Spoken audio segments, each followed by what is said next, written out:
Terima kasih. Bismillahirrahmanirrahim. Assalamualaikum warahmatullahi wabarakatuh. Alhamdulillahirabbil alamin. Alhamdulillahilladzi khalaqal mauta wal hayata liyabluwakum ayyukum ahsanu amala wa huwal azizul ghafur.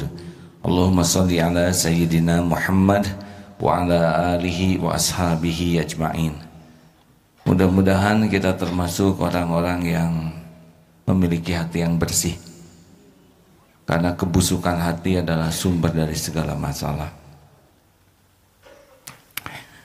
Ala inna fil jasadi mudghah idza saluhat saluhal jasadu kulluh wa idza fasadat fasadal jasadu kulluh ala wahiyal qalb. Ketahuilah bahwa dalam diri ini ada segumpal daging yang kalau dia baik, baik seluruhnya, kalau dia jelek, jelek seluruhnya. Itulah yang dinamakan qalbu. Jadi kalau kita sangat sibuk membagus-bagus lahir tapi lupa membagus-bagus hati, itu seperti botol yang isinya comberan, atau bahkan botolnya bagus isinya kotoran. Nauzubillahi min dzalik. Bagi orang-orang yang senang dipuji manusia akan lebih sibuk membagus-bagus topeng, membagus-bagus penampilan, membagus-bagus aksesoris. Sangat bangga dengan topeng yang tidak jelas itu. Sangat bangga dengan rupa, baju, make up. Sangat sibuk dengan handphone yang bagus, jam tangan bagus, cincin, perhiasan, gelar. Sangat suka dengan gelar yang panjang. Tidak salah punya gelar ya, tapi apakah itu tempat bersembunyi? Sangat suka dengan pangkat, jabatan, kedudukan, status sosial. Sangat merasa bangga dengan mobil bagus, rumah bagus. Sangat senang dengan follower yang banyak di medsos. Pokoknya apapun yang kira-kira bakal dipuji orang, dia akan cari. Beda dengan orang yang akan bahagia. Dia sangat mencari kedudukan di sisi Allah, sehingga sangat gigih memperbaiki hatinya. Apa bedanya orang yang memperbaiki topeng dengan memperbaiki hati? Yang pasti yang paling beda itu adalah ketenangan. Orang-orang yang sangat sibuk dengan penilaian makhluk, hidupnya tidak pernah nyaman. Hidupnya tidak tenang. Dan kalau dia tidak nyaman dengan dirinya sendiri, maka orang-orang di sekitarnya pun tidak akan nyaman dekat dengan dia. Jadi seorang istri yang sangat sibuk dandan, seorang istri yang sangat sibuk ingin dipuji oleh orang lain, pasti lebih memikirkan tas, memikirkan baju, memikirkan penilaian orang. Ada juga yang sederhana tapi sangat ingin disebut sederhana. Bisa dipahami tidak ini? Kan ada yang ingin kelihatan mewah, tapi ada juga yang ingin dipuji dengan kesederhanaan. Ini sama saja. Sama-sama menuhankan penilaian makhluk. Seorang istri yang sangat sibuk ingin dipuji orang lain, hampir dapat dipastikan dia tidak akan bisa mengurus keluarganya dengan benar. Dia tidak akan bisa mengurus suaminya dengan baik, tidak akan bisa mengurus anak-anaknya dengan baik, karena pikirannya keluar terus fokusnya. Dia hanya akan ala kadarnya saja. Dia tidak akan perhatikan kesehatan suami, makannya, pakaiannya, kesehatan anak. Tidak punya waktu. Jadi orang yang sangat sibuk ingin dipuji orang lain, dia tidak pernah punya waktu untuk amanah-amanah yang dipikulnya. Dia akan lebih sering keluar mencari pengakuan dari orang lain. Mungkin lebih sering ke arisan, ke mall, ke pengajian. Yang di pengajian itu dia bisa memamerkan bajunya, brosnya, tasnya, begitulah. Seorang istri yang sangat sibuk dengan penilaian orang lain tidak akan betah di rumah. Mengapa? Karena orang yang di rumah tahu modal ibunya. Jadi respeknya akan kurang, penghormatannya akan kurang. Jadi si istri ini tidak nyaman di rumah karena dia tidak dihormati sebagaimana dihormati di luar. Maka akan keluar terus, keluar. Tidak betah di rumah, yakin itu. Beda dengan seorang istri yang sangat menjaga, mencari kedudukan di sisi Allah, maka keluarga itu menjadi prioritas utama. Perasaan anak, kesehatan, pikiran, pendidikan anak. Akibatnya si anak akan merasa nyaman karena diperhatikan. Bisa dipahami nih adik-adik nih. Ini para calon suami. Mana calon istrinya nih? Dunia ini sedang sepi sekarang. Hati-hati ini. Ini serius sekali. Urusan ingin dipuji ini akan berdampak keharmonisan keluarga. Kalau seorang istri yang sangat ingin berkedudukan di sisi Allah, justru amanah yang utama itu.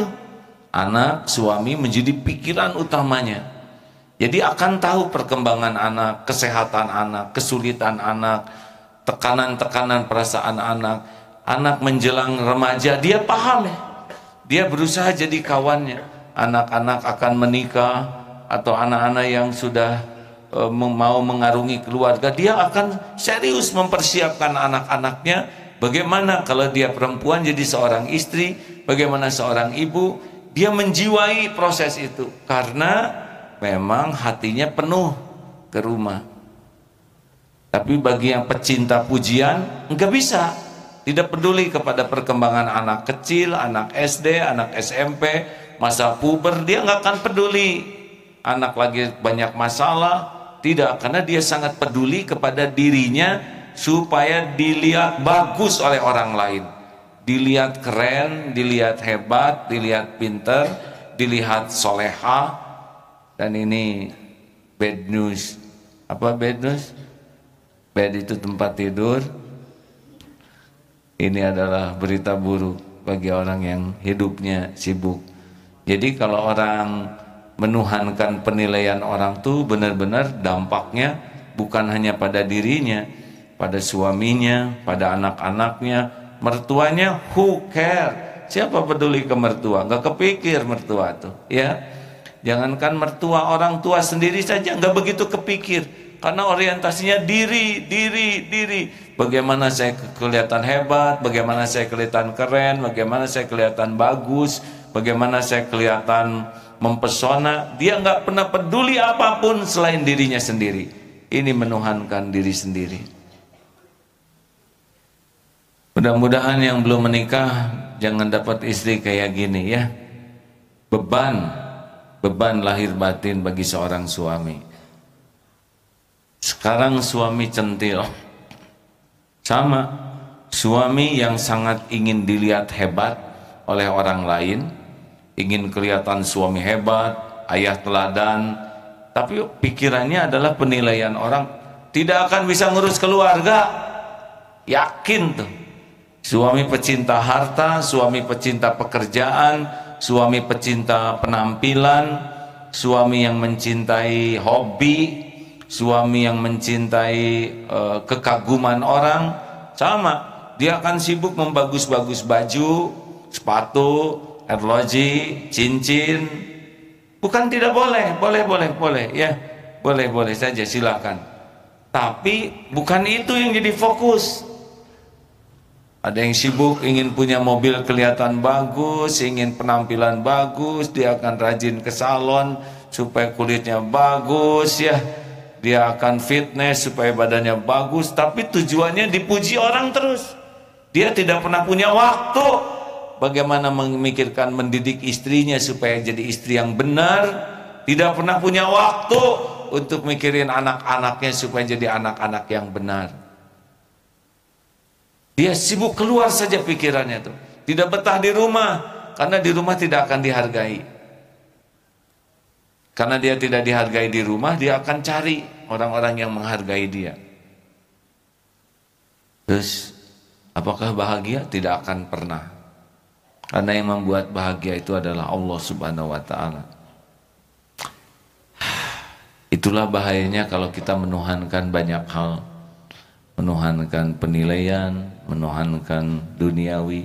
Akibatnya kita tidak menikmati apapun selain kehinaan, kegelisahan, kesengsaraan. Jadi harus bagaimana sekarang? Ini bahasannya serius nih. Bahasan pernikahan sedang yang dengar umur 12 tahun, 13 tahun. Aku Harti, coba sini deh.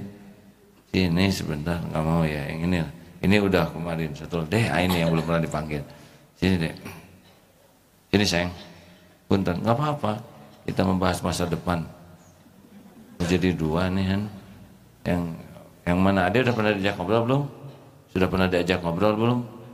Sudah, anak yang belum. Sini deh. Oh, assalamualaikum warahmatullahi wabarakatuh. Apa kabar Pak? Berdiri sayang. Siapa namanya? Nuzul. Nuzul, usia 12 tahun. Apa yang terpikir Zul dengan pembicaraan kita barusan yang mendalam itu? Kepikir sesuatu enggak? Tidak. Pantesan Zul melongo aja. Itu penting untuk masa depanmu Zul. Kan? Apa yang kepikir? Ada yang kepikir enggak? Enggak, tenang ya, enak, gak banyak pikiran ya. Terima kasih Zul. Udah? Ya, kapan menikah Zul? Wah, ini ngapalin bagus. Enak, anak kecil nggak banyak pikiran ya. Coba sekarang siapa yang mau tanya? Oh, pada tegang ini takut ditanya nih. Udah Dan, ini berdiri. Ayo, jangan malu-malu mbak. Apa yang terpikir dengan ungkapan barusan? Mikir diri ya. Mikir diri, bagaimana mikir diri?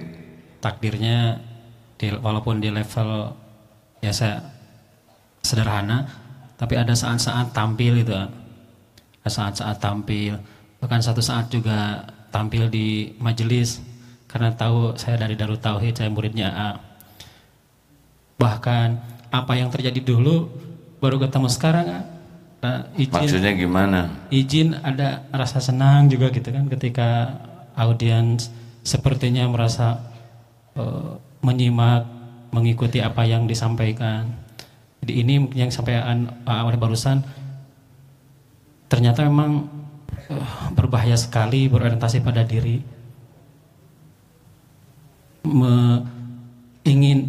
Tidak bertanggung jawab keluar tapi ya menikmati diri sendiri gitu ketika menyampaikannya. Dan takdirnya kan selama ini di SSG 200, 300, 400 orang, ini luar biasa peluang dosanya. Pada Dan ini pimpinannya, komandannya santri siap guna saat ini ya. Jadi komandan dihormat-hormat dong ya. Ya, ada saatnya juga kan kalau santri-santri baru tuh suntangan gitu. Waduh, itu gimana? Padahal kan eksim kemarin udah sembuh belum kan? Saya eksim hati. Kalau dulu kan sering mengungkapkan kata-kata ini, nah rasanya itu legit gitu. Pernah kan menyampaikan itu bahkan berulang. Nah terasa juga memang ada, bahkan ketika ada santri yang tidak suntangan tuh ini membeda. Kurang hormat. Kenapa nggak suntangan? Gitu? Wow, berarti memang luar biasa sekali ini. Latihan untuk apa ya, qalbun salim itulah. Nah begitulah hadirin, kalau tidak hati-hati, dihormati, dihargai itu membuat kita tidak jujur melihat siapa diri kita yang sebenarnya. Padahal kan tidak wajib suntangan kita ya, belum lagi tangannya penuh dosa ya. Siapa? Tobat kalau gitu. Siap. Ya baik. Alhamdulillah, terima kasih. Nah memang ceramah ini yang paling penting adalah kita berhasil untuk melihat siapa diri kita ya. Kalau untuk menilai orang lain paling mudah, tapi apa gunanya kita menilai orang kalau kita tidak bisa menilai diri kita sendiri, betul? Ayo semuanya memikirkan, semua penyakit hati diawali dengan sibuk menuhankan yang lain selain Allah. Menuhankan penilaian makhluk. Orang-orang yang menuhankan penilaian makhluk tuh merek tuh menjadi andalan. Padahal mereknya cuma merek saja, benar? Dan masalahnya di pesantren ini nggak tahu merek yang mahal yang mana itu. Jadi udah capek-capek nyicil beli yang ori, tetap aja disangka KW, kan tidak enak. Tahu ori dan KW tidak? Nggak ngerti lagi santri mah. Ori itu original. KW itu apa KW itu? Hah? Saya juga malah nggak tahu Pak, apa artinya KW? Oh, kualitas 2. Oh, jadi KW itu yang tiruannya gitu. Nah hadirin, ayo salah satu yang membuat kita sengsara itu adalah ingin. Yang harusnya kita tuh melakukan bukan karena ingin, tapi karena perlu. Seperti kita ingin beli sepatu, ingin beli apa saja yang kita mampu beli. Itu ingin tuh lebih dekat dengan nafsu. Ada orang yang hidupnya diperbudak keinginan. Pernah saya lihat di Discovery Channel itu ada suami istri yang rumahnya penuh dengan barang Pak, dan barang apapun segala macam, sampai di gudang di mana, dan mereka penyakitan karena barang-barang yang dibeli itu numpuk dan banyak binatangnya. Sampai betul-betul penyakitan. Dan setiap ke toko tuh beli, dipakai tidak, disedekahkan tidak, ditumpuk jadi sampah. Penyakitan. Apa artinya hidup kayak gini ya? Ingin. Makanya kalau kita bicara menuhankan, mengilahkan sesuatu, kita bisa mengilahkan diri, mengilahkan nafsu, mengilahkan penilaian orang, dan juga ada yang mengilahkan keinginan. Cirinya yang dituhankan itu bagaimana cirinya? Cirinya pada waktu sholat. Siapa yang tiap sholat ada terus dalam sholat kita, nah itu sudah mulai menjadi ilah kita tuh. Hadir aja dalam sholat itu. Tiap sholat ada dia, tiap sholat ada dia. Nah kalau orang sudah dominan sesuatu selain Allah dalam sholatnya, nah berarti dia sudah mengilahkan sesuatu selain Allah. Jadi kalau kita ingin tahu siapa yang kita tuhankan dalam hari-hari kita, memang kita nyebut asyhadu alla ilaha illallah mulut, tapi apakah hati kita dan sikap kita menuhankan Allah? Salah satu cirinya adalah pada waktu sholat. Periksa sholatnya, siapa yang selalu ada dalam sholat. Nah kalau konsisten ada terus dia, nah itu sudah jadi ilahnya tuh. Ada juga yang ganti-ganti. Allahu Akbar. Aduh, kata sebagian ibu-ibu mungkin yang penggemar tas, itu tas keren banget tuh. Jarang yang pakai di pengajian. Allahu Akbar. Tapi harganya ampun, sami Allah. Tapi kan bisa dicicil. Allahu Akbar. Berapa kali ya nyicilnya? Allahu Akbar. 12 mungkin bisa, oke lah, Allahu Akbar. Tapi uang mukanya dari mana? Allahu Akbar. Yang ini aja dijual setengah harga. Oh iya ya, siapa yang beli? Allahu Akbar. Nanti ya bilang sama Sumila di taman Allah, gembira aja, Assalamualaikum, ceria ya. Karena dia sudah menemukan solusi di dalam. Ada yang gitu nggak sih Bu? Saya mau kira-kira aja. Kalau saya kuda ya, Allahu Akbar. Kuda teh gagah, Allahu Akbar.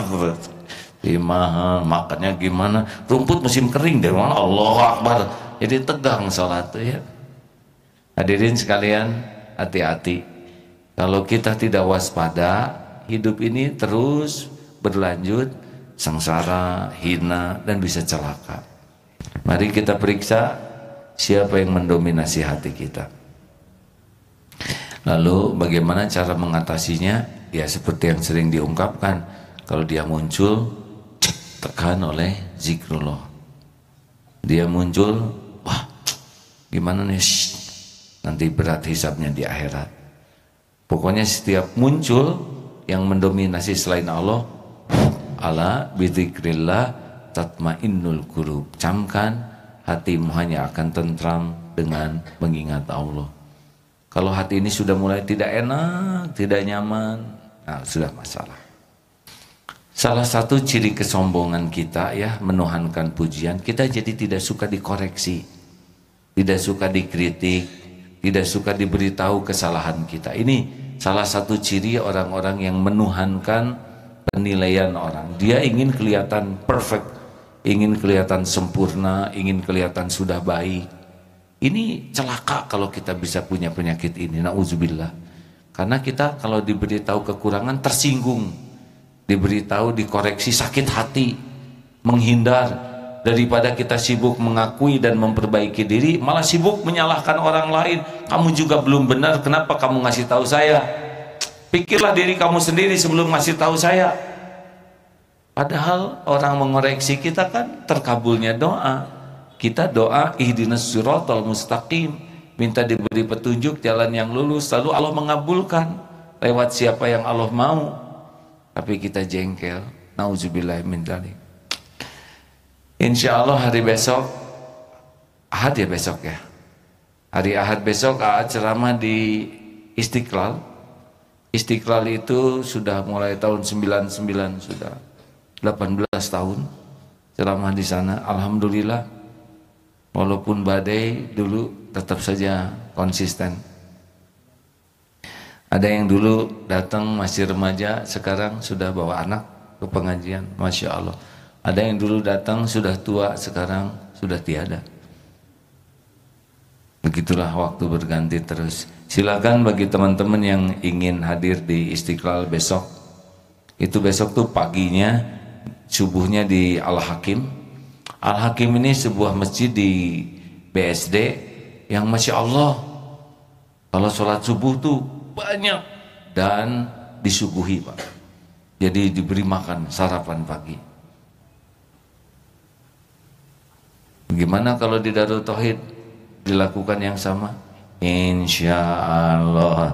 Nadanya nada berat tadi. Padahal dulu kalau Jumatan kita jamu juga. Hanya sekarang bisa 3.000 nih sini yang hadir kalau pengajian. Lalu jam 8-nya di Asyarif, Asyarif itu masjidnya sekolah Al-Azhar di BSD juga. Alhamdulillah itu bersebelahan dengan taman kota. Jadi ada yang di Taman Hati, ada yang di Taman Kota. Ada yang di Taman Surga, ada yang di Taman Kota. Jadi banyaknya di Taman Kota juga.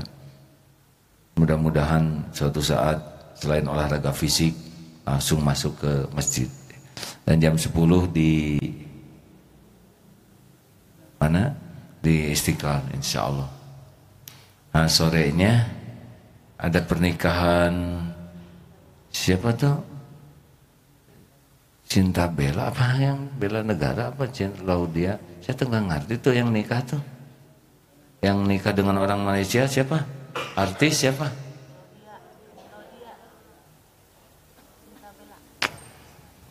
Nur Mahmudi itu mah bukan. Udahlah pokoknya itu. Nggak pernah lihat TV ya wes ora aja ngomong apa-apa. Nah itu juga artis yang berjilbab itu kan nikah katanya minta tausiah dan doa. Mudah-mudahan yang datang nanti para artis jadi saya bisa nausiahin ya dan doain. Makanya jangan suka suudon kalau lihat orang lain karena setiap waktu orang bisa berubah. Benar? Kita juga kan bisa begini dirubah oleh Allah, diubah oleh Allah. Kalau enggak mungkin kita pagi ini mah sedang ngorok. Bahkan ada yang seperti saat ini berbuat maksiat. Kita kan bisa begini hanya karunia Allah aja. Ya itulah sekilas pintas tentang la ilaha illallah dalam bahasan yang lebih sederhana. Jangan sampai mengilahkan selain Allah. Bisa mengilahkan pengalaman. Saya berpengalaman, sibuk mengandalkan pengalaman. Nggak ada apa-apanya pengalaman kalau tidak ditolong oleh Allah. Betul? Saya merasa berjasa. Orang makin merasa berjasa, pasti hatinya makin busuk. Karena dia akan menuntut orang lain mengakui jasa kita. Padahal kita tidak berbuat kecuali dengan izin Allah. Ya seperti membangun masjid ini, siapa yang berjasa selain Allah? Allah saja, dia bangun rumahnya sendiri. Orang yang wakaf, itu adalah orang yang dijadikan jalan oleh Allah. Harusnya bersyukur, bukan merasa berjasa. Menyantuni anak yatim, Lah itu rezeki anak yatim yang dititipkan lewat kita, gitu. Jadi kalau kita sedekah ke anak yatim itu udah pasti rezeki dia. Kita jadi jalan. Kalau kitanya ikhlas, nggak merasa berjasa, baru pahalanya untuk kita. Kalau kita merasa saya sudah, nah hilang pahalanya. Tetap saja rezeki mereka dapat. Makanya jangan merasa berjasa. Ada yang mau kita diskusikan? Silahkan telepon ya, telepon dulu. Telepon bagi yang belum pernah telepon, silakan. TMK dan pendengar dimanapun Anda berada. Ini jadi berbudah hari ini enggak? Jadi, alhamdulillah. Silakan penelpon. Baik, sahabat TMK dan pendengar dimanapun Anda berada, tiba saatnya Anda dapat berinteraksi bersama kami di pagi hari ini melalui line telepon kami di 022-201-7076. 022-201-7076 dapat Anda pergunakan di pagi hari ini. Baik, alhamdulillah saat ini kita pun telah bersama dengan seorang jamaah. Kita akan menyapa. Assalamualaikum warahmatullahi wabarakatuh. Waalaikumsalam warahmatullahi wabarakatuh. Baik, dengan Ibu siapa, di mana Ibu? Dengan Umu Royan dari Kopo. Baik, silakan Ibu. Assalamualaikum, Mak. Waalaikumsalam warahmatullahi wabarakatuh. Alhamdulillah, Ibu dapat ilmu dari barusan yang diterangkan sama Ibu dulu. Bukan Ibu mau cuman Ibu dulu. Ibu ditinggalkan anak. Cuman Ibu mau menghiburkan diri, melupakan anak itu. Ibu bisnis. Jadi Ibu waktunya banyak dipakai bisnis. Anak yang Ibu yang ada itu ada di rumah yang memperhatikan, cuman Ibu waktunya banyak bisnis. Jadi Ibu sekarang anak Ibu 3 semuanya udah rumah tangga, perempuan semua. Jadi sama Ibu dipakai pelajaran, anak Ibu nggak sampai seperti Ibu. Sekarang anak Ibu semuanya sarjana tapi nggak boleh kerja, kata Ibu. Udah aja urus rumah tangga. Pendapat itu Ibu enggak zalim ke anak gitu. Sebab kalau perempuan bukan nggak boleh kerja, tapi kalau kerja ini kan dengan rumah tangga nanti kan perempuan masuk ke ambisi. Jadi kalah yang pasti menang bisnis atau kerja, rumah tangga dilelehkan.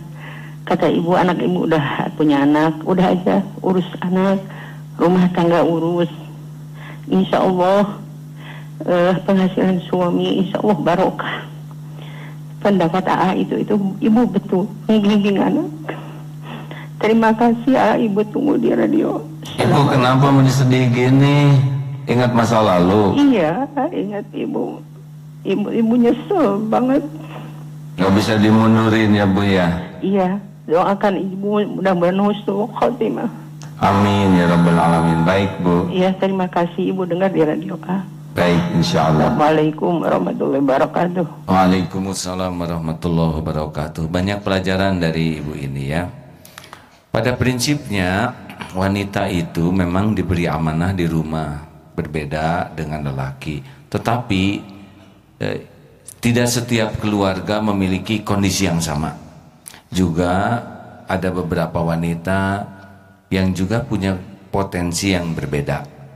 Yang paling penting adalah jangan sampai kita menuhankan pekerjaan, menuhankan sehingga mengabaikan ke Allahnya menjadi abai, kepada amanah-amanah yang lain jadi abai. Ada juga yang bisa bekerja tetapi keluarga tetap terurus dengan baik. Ada karena sangat disiplin ya membagi waktunya. Di Darut Tauhid juga banyak santri karya akhwat, tapi besar harapan tetap menjaga amanah-amanah yang ada di rumahnya sehingga adil, proporsional. Ada yang memang lebih bagus di rumah saja, tapi ada yang setengah. Mungkin ada juga pekerjaan di luar, tapi di rumahnya juga sangat terjaga. Tapi kalau memang harus semua wanita bekerja, kurang pas, karena sebetulnya laki-laki lah yang paling bertanggung jawab atas keadaan di rumah ini. Kalau ibu sudah terlalu full di luar, dikhawatirkan anak-anak nanti siapa yang ngurus. Ada yang ini tidak selalu buruk ya. Ada yang ibunya, bapaknya S2, S3, tapi anak dititipkan kepada yang belum tamat sekolahnya atau tidak tamat sekolah. Tidak sepenuhnya buruk karena mungkin punya hati dan punya iman ya. Tetapi baiknya memang mengevaluasi semua pihak. Sepakat? Saya juga lagi mikir gini, lagi mengevaluasi diri saya nih. Sejauh mana nih kesibukan saya sehingga mengabaikan kewajiban-kewajiban.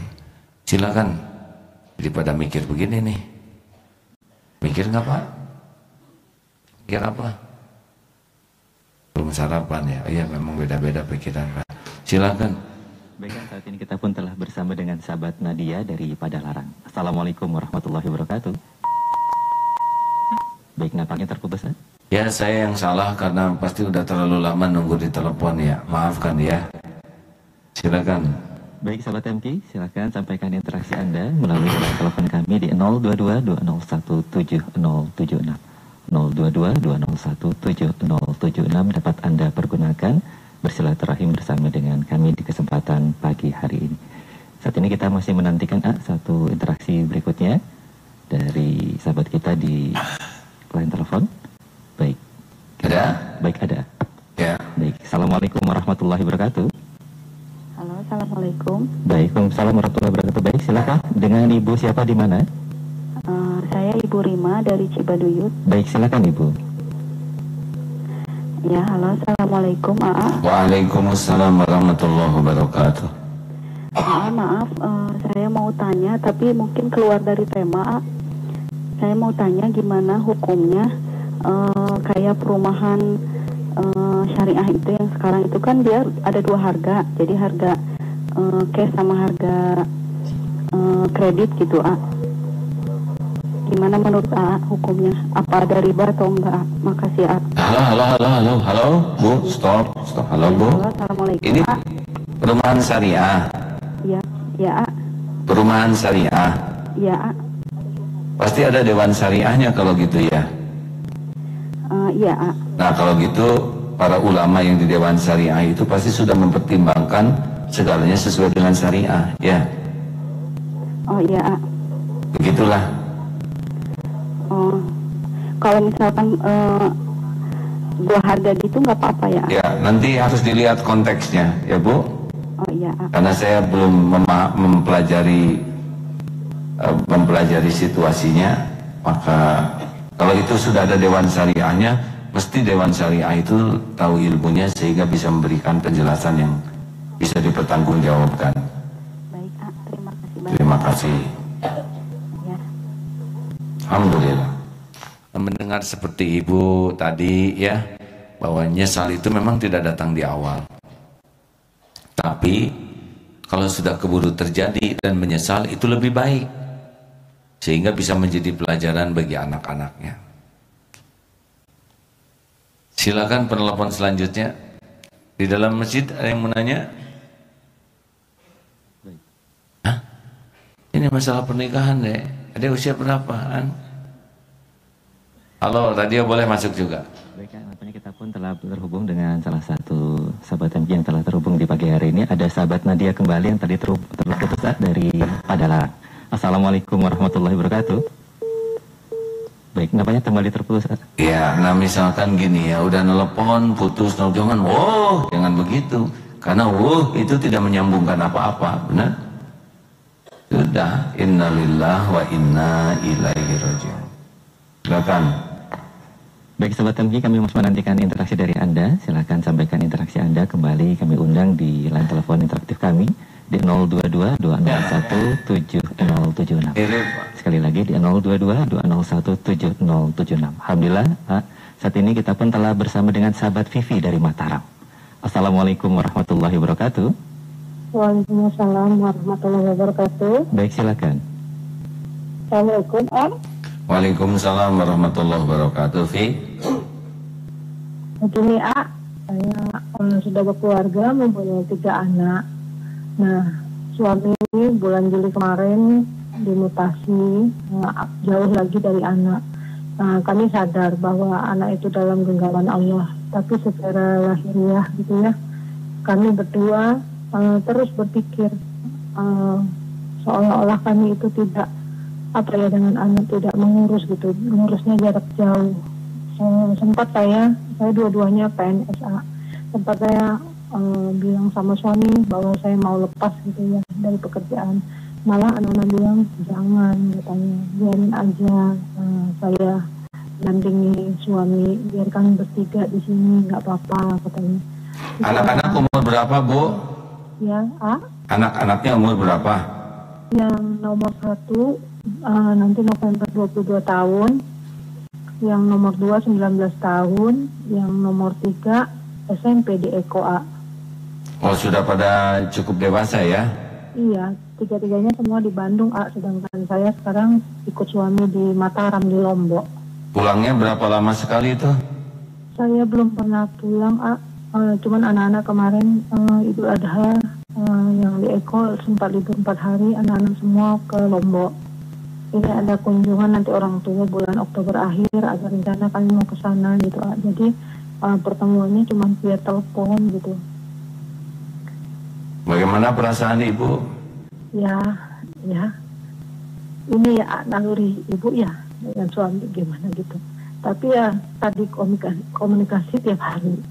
Tapi anak-anak malah bilang jangan, kami nggak selamanya katanya nanti di Lombok. Mudah-mudahan kita bisa ketemu lagi gitu. Iya, Bu. Baik. Jadi gimana nih? Maksud saya gini, saya sebagai ibu, apakah termasuk ibu yang menelantarkan anak, dan suami saya sebagai kepala keluarga, apakah juga yang termasuk menelantarkan keluarga? Karena di sini pun kami memegang amanah untuk mengurus sebuah instansi. Itu dilema, di satu pihak kami memegang amanah dari pemerintah, dari rakyat banyak, di satu pihak kami juga harus memegang amanah anak yang diberikan Allah untuk kami. Iya, Bu. Ini di mana Ibu? Di Mataram sekarang? Iya, di Lombok. Kok dengar ini dari mana? Pakai apa? Saya tiap hari meskipun udah pindah kemana-mana gitu ya, selalu MK lewat handphone. Yang satu ini saya lagi pakai handphone suami saya, nelponnya handphone saya MK. Jadi saya tuh merasa anak-anak dekat gitu, karena MK tiap hari saya setel gitu. Jadi tahu nih maghrib kapan, isya kapan, karena kan bedanya 1 jam di sini setengah. Oh, alhamdulillah. Terima kasih ya, Bu. Iya. Waktu itu juga ketemu TGH Pak Zainul, kami cerita bahwa anak ada di Eko gitu, beliau senang sekali mendengarnya. Dan Pak Gubernur ya? Iya. Ya, salam dari AA kalau jumpa ya. Insya Allah nanti kalau beliau mau kesini lagi juga, insya Allah. Iya. Terima kasih. Assalamualaikum warahmatullahi wabarakatuh. Waalaikumsalam warahmatullahi wabarakatuh. Nusa Tenggara Barat gubernurnya adalah ulama, hafiz Quran. Usianya jauh lebih muda dari Tuan Guru Bajang. Beliau ulama, Masya Allah. Tadi pertanyaannya adalah, apakah begini ya, tiap keluarga tuh unik, tiap keluarga tuh ada ujian-ujian yang berbeda satu sama lain. Jadi yang kita bahas tadi adalah yang bakunya, tapi kadang-kadang ada kejadian yang memang kita tidak seideal yang kita harapkan. Benar? Ada yang tugas, apalagi yang tugasnya sebagai diplomat, pindah-pindah negara, 2 tahun pindah, 2 tahun pindah, anak jauh. Ada yang di penjara, seperti di Palestina, bapaknya di penjara seumur hidup, tidak bisa jumpa dengan keluarganya. Jadi memang tiap keluarga itu ujiannya unik. Tapi yang paling penting, satu, kita tahu standarnya dulu. Yang kedua, kita berusaha keras ya untuk mencapai apa yang paling disukai Allah dengan keadaan yang sangat beragam ini. Saya juga dititipin anak 11. Ini mikir, sehari saja kalau nelpon satu-satu agak susah. Tapi dari pelajaran dulu gitu, ngedidik anak, ngurus kurang perhatian. Nah sekarang tinggal yang kecil, masih ada yang SD. Nah berusaha menebus kesalahan dulu, selain tobat, selain memperbaiki, juga ke anak yang kecil-kecil ini mudah-mudahan bisa menjadi lebih baik. Jadi tidak pernah ada kata terlambat untuk memperbaiki segala sesuatunya ya. Nah, bagaimana kalau situasinya sudah berjauhan begini? Ya pertama harus minta ampun, jangan sampai jauhnya ini karena nafsu. Tapi jauhnya ini memang karena kondisi yang tidak bisa diatasi. Yang kedua, berusaha keraslah kalau waktunya bisa berkumpul. Yang ketiga, kalau masih berjarak begini, manfaatkan teknologi yang ada sekarang. Cuma ingat ya, telepon itu kalau nggak pakai hati, hanya basa-basi, itu nggak bagus juga. Karena semuanya harus pakai hati ya. Dan yang tidak boleh kita abaikan adalah doa, karena Allah lah yang kuasa menjaga anak-anak kita. Di telepon bisa aja baik-baik, pakai video call bisa aja nampak baik, tapi kan selebihnya itu kita tidak pernah bisa melihat. Tapi Allah melihat segalanya. Anak-anak itu milik Allah, ciptaan Allah, dalam genggaman Allah. Air mata tobat, air mata munajat, insya Allah tidak ada yang disia-siakan oleh Allah Subhanahu wa Ta'ala.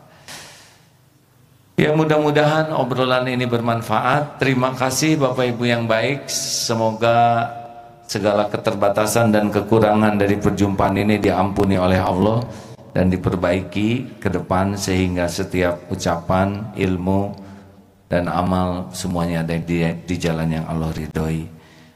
Kita akhiri saja pada kesempatan ini. Maaf tidak sampai jam 6 karena harus ada kewajiban lagi, dengan doa akhir majlis. Subhanakallahumma wa bihamdika asyhadu an la ilaha illa anta astaghfiruka wa atubu ilaik. Assalamualaikum warahmatullahi wabarakatuh.